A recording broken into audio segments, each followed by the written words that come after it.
Bismillahir Rahmanir Rahim. Assalamu alaikum wa rahmatullahi wa barakatuh. Welcome back to another session of Qur'anic Arabic Recitation with Tajweed Rules. In this session, we will be studying another letter of Qur'anic Arabic alphabet, which is Qaaf. It is pronounced as Qaaf, and the sound is aqo, aqo. So the second part of aqo. We have the bouncing at the end, but that's one of its property. It's called qalqala. We will be studying that in future. So the sound is aqo, aqo, the second part of aqo, and the letter itself is called qaaf, qaaf. So its articulation points. Articulation point is, it is one of the lisan, throat, tongue letters, and it is pronounced from the deepest part of the tongue, which is next to the throat, and what lies opposite to it of the mouth, that is opposite, soft palate. So we have, this is the deepest part of the tongue. Okay, so we divide this into two. So this is the side which is closest to the mouth, to the throat, and this is closest to the tongue, to the mouth or to the teeth. Okay, so we will be using this side for Qaaf and this side for another letter, which is Qaf. So we will discuss that in next session. Okay, so this is the deepest part of the tongue, which nearest to the claws, to the throat, and what lies opposite to it. So its opposite is this soft palate. Here again. Okay, make a half this part of the tongue, and what opposite to it of the mouth, that's soft palate. Okay, so that's the articulation point for Qaaf. Similarly, here in this diagram, you see here, that's the deepest part of the tongue, and what is opposite to it, that's the soft palate of the roof of the mouth. And let me explain that with 3D model.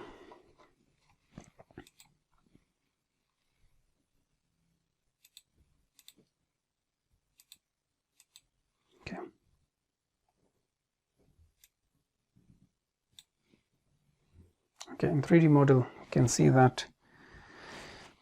So if we see this is the deepest part of the tongue.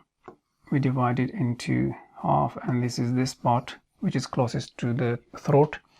That will be touching what is opposite to it of the roof of the mouth, that is soft palate. Okay, so that's the articulation point for Qaaf, and the sound is aqo, aqo, Qaaf, aqo.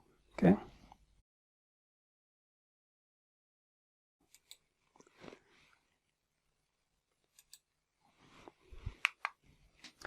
so is it a light or heavy letter? It is one of the heavy letters, because when we are pronouncing it, then our mouth or lips doesn't remain in the state of flatness or as if we are going to start smiling. So Qaaf, Qaaf, aqo, aqo.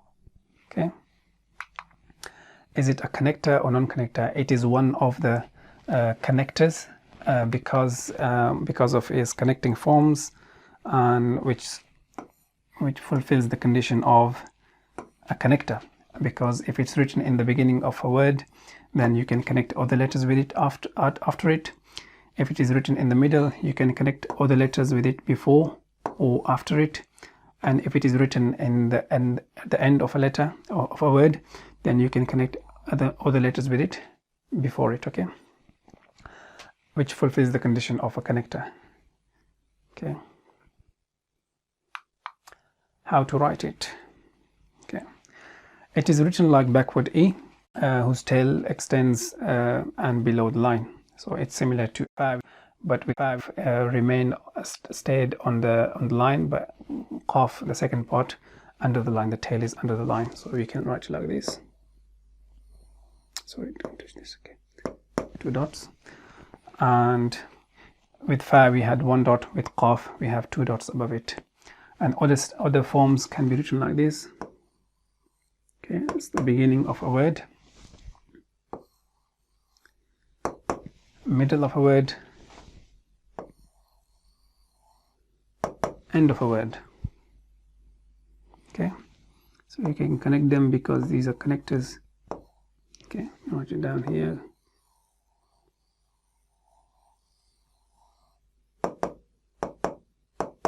Okay.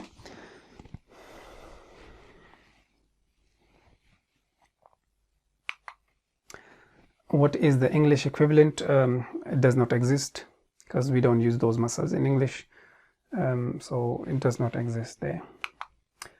For transliteration purposes, we will be using this, the Q sign to denote Qaaf in transliteration. So this is the end of this session. We will see you in next session, inshallah. Until then, assalamu alaikum wa rahmatullahi wa barakatuh.